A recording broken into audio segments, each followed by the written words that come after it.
Hello students, हम पढ़ रहे थे अपने चैप्टर 5 वंशागत एवं विभिन्नता के सिद्धांत के बारे में, जिसमें हमने मेंडल के प्रयोग देखे थे कि उसने क्या क्या प्रयोग किए थे। एक संकर संकर प्रयोग किया था, उसने द्विसंकर संकरण प्रयोग किया था।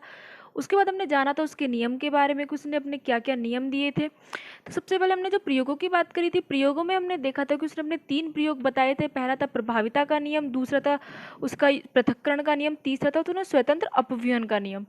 प्रभाविता के नियम में हमने क्या पढ़ा था कि जब कोई प्रभावी लक्षण का जीन जो होता है वो अप्रभावी लक्षण का जीन जब दोनों साथ में उपस्थित होते हैं तो केवल प्रभावी लक्षण वाला जो जीन होता है वही अपना लक्षण प्रदर्शित कर पाता है, यानी कि जो अप्रभावी जीन होता है वो अपना लक्षण प्रदर्शित नहीं कर सकता।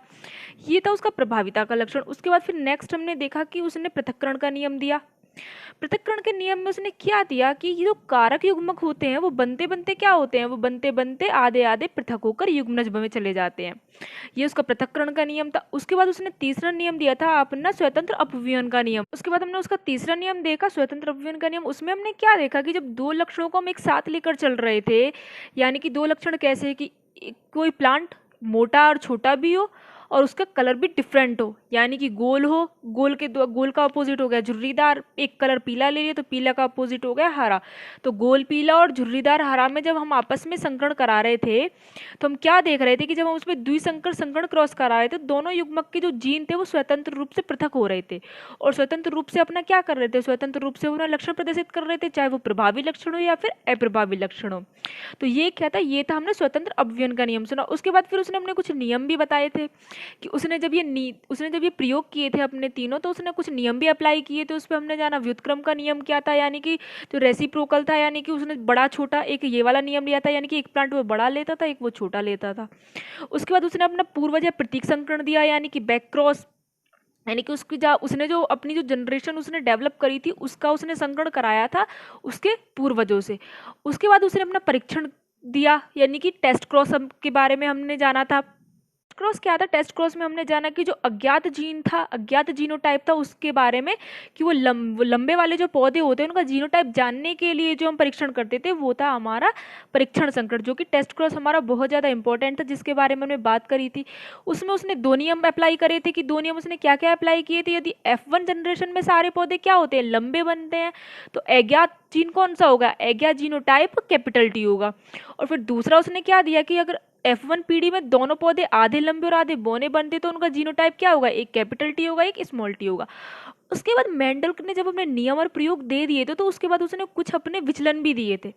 मेंडल के नियम से कुछ प्लांट ऐसे थे जो एग्री नहीं करते थे, यानी कि कुछ प्लांट अपना जीन अलग बनाते थे, डिफरेंट बनाने थे, यानी कि उन पे मेंडल का नियम नहीं चला कुछ प्लांटों पे। तो आज उसके बारे में जानेंगे कि कुछ चीज़ें ऐसी क्या थी जिसमें मेंडल के नियम हमारे नहीं चल पाए थे। तो आज उसके बारे में पढ़ते हैं। पहले अब जानते हैं उसके विचलन के बारे में। विचलन का मतलब कि जो उसके नियम से हट गए थे। कुछ प्लांट्स ऐसे हो गए थे कि जो जो इसने मेंडल ने जो अपने प्रयोग और नियम बताए थे उनसे वो कुछ डिफरेंट निकले थे। तो कुछ उसमें उसने तीन तरीके के उसमें टाइप होते हैं। पहला होता है हमारा अपूर्ण प्रभाविता, दूसरा होता है बहुविकल्पता और तीसरा होता है सहप्रभाविता।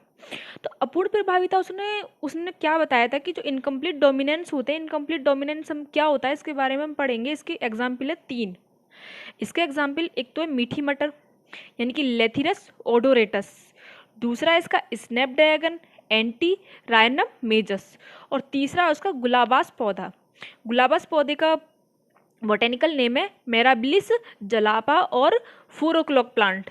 मैं आपको बोटेनिकल नेम साथ के साथ इसलिए बताती हूँ जिससे आप इनको याद रखो, और याद करने के बाद ये आपको इंपॉर्टेंट याद करने इसलिए भी ज़्यादा इंपॉर्टेंट है क्योंकि ऐसा होता है हमारी जो सब्जेक्ट्स होता है बायोलॉजी उसमें बोटेनिकल नाम बहुत ज़्यादा पूछे जाते हैं। प्लांट्स का कॉमन नाम नहीं पूछा जाता, बोटेनिकल नाम पूछे जाते हैं। तो इसलिए मैं साथ के साथ आपको बोटेनिकल नाम भी बताती चलती हूँ जिससे आपको दिक्कत ना हो, आप साथ के साथ उनको याद करते चले जाएँ।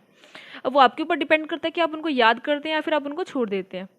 अब उसमें उसने क्या देखा था, अपूर्ण प्रभाविता में क्या होता है कि प्रोसेस वही सेम होता है जो मेंडल ने अपने प्रयोग में किया था, लेकिन इसमें हम क्या देखेंगे, हमने 2 जीन ले लिए, एक ले लिया लाल, लाल हो गया प्रभावी, एक ले लिया दूसरा सफेद, यानी कि इन दोनों के बीच में हमने आपस में संकरण कराया।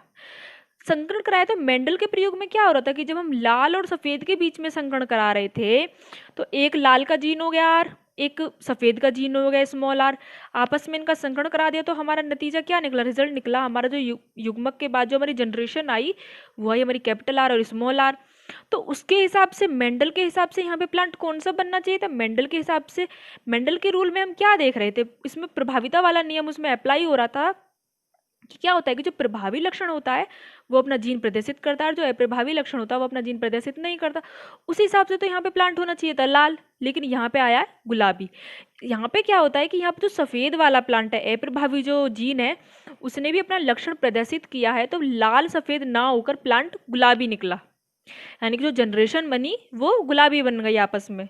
तो ये था उसका अपूर्ण प्रभाविता, यानी कि जो जिस पर मेंडल का नियम अप्लाई नहीं हो पाया पूर्ण प्रभाविता पे। कुछ प्लांट्स ऐसे हो गए थे जिन पर मेंडल का नियम अप्लाई नहीं हो पाया, वो था मीठी मटर, स्नैपड्रैगन और गुलाबास पौधा।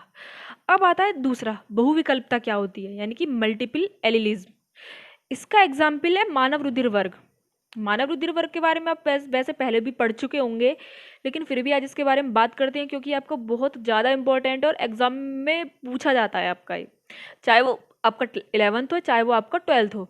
12th में भी आपको बहुत बार पूछा जाता है क्योंकि सिलेबस से आउट नहीं है आपके सिलेबस में ही, और 12th में आपको पूछा जाता है बोर्ड्स में। तो मानव रुधिर वर्ग के बारे में हमें पता है कि मानव रुधिर वर्ग जो होता है वो 4 प्रकार का होता है, ए बी और ए बी दोनों साथ में होते हैं, और एक होता है ओ। ये हमारे 4 रुधिर वर्ग हैं। अब क्या होता है, जो रुधिर वर्ग की खोज सबसे पहले किसने की थी, रुधिर वर्ग की जो खोज करी थी वो करी थी कार्ल लैंडस्टीनर ने, क्योंकि इसके वैज्ञानिक का नाम भी पूछ लिया जाता है कि इसकी खोज किसने की थी, उसका वैज्ञानिक का नाम बताओ, तो उसका नाम आप बता सकते हैं कार्ल लैंडस्टीनर।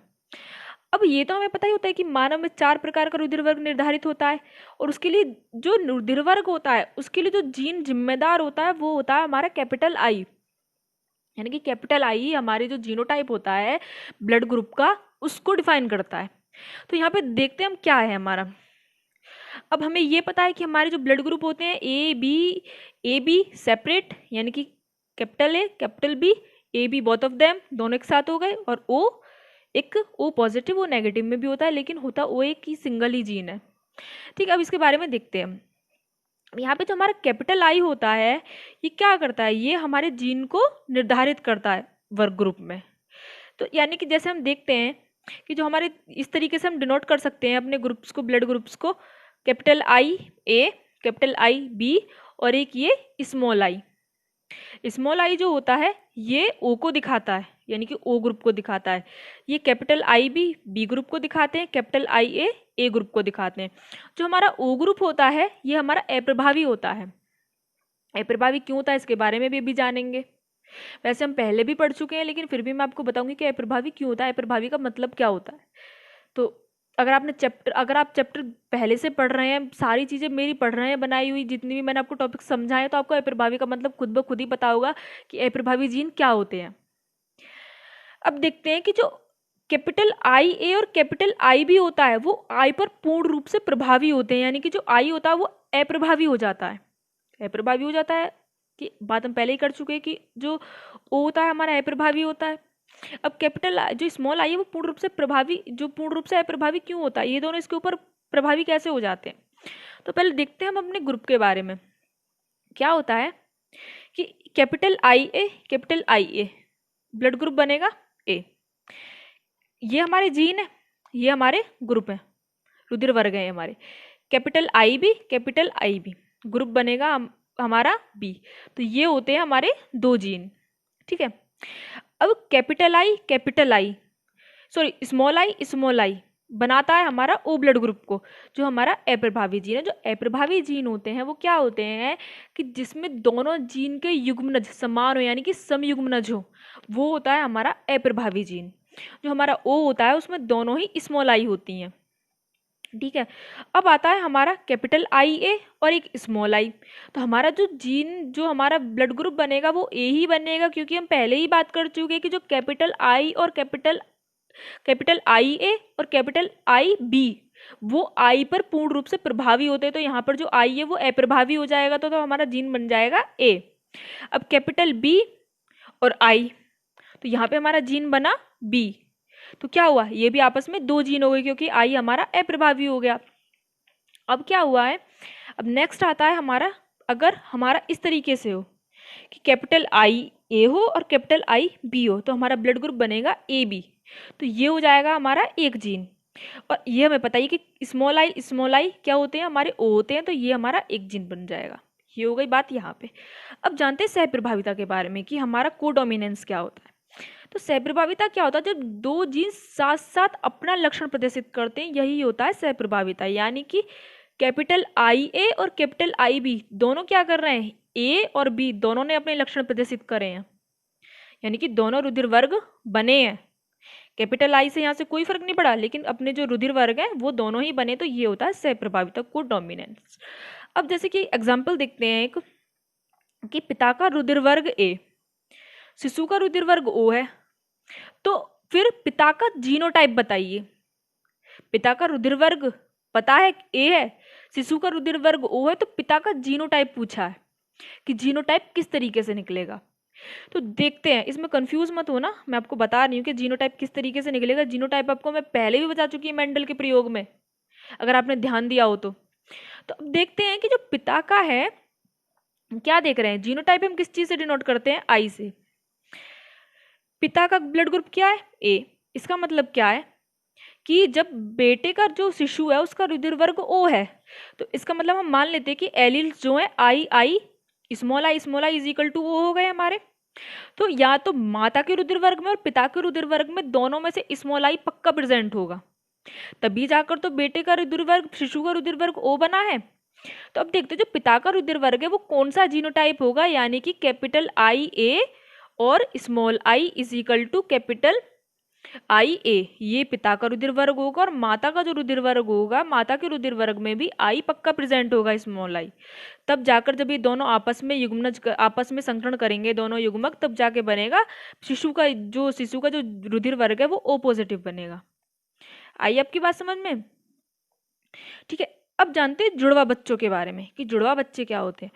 जुड़वा बच्चे ये होते हैं यानी कि ट्विंस, जब दो बच्चों को एक साथ जनना, एक साथ को जनने की जो क्रिया होती है उसको बोलते हैं जुड़वा बच्चे, यमज बोलते हैं इस क्रिया को। अब इनके जो प्रकार होते हैं वो तीन तरीके से होते हैं। एक होता है एक युग्मनजी यमज, यानी कि मोनोजाइगोटिक ट्विंस या और आइडेंटिकल ट्विंस।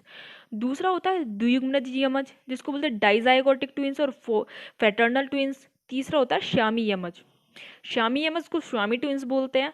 तो इसके बारे में, जो इसके टाइप्स है, इसके बारे में डिटेल में नेक्स्ट टॉपिक में जानेंगे। और आज के लिए इतना ही। अगर आपको कोई डाउट, आपको कुछ समझ में नहीं आ रहा तो आप मुझे बता सकते हैं।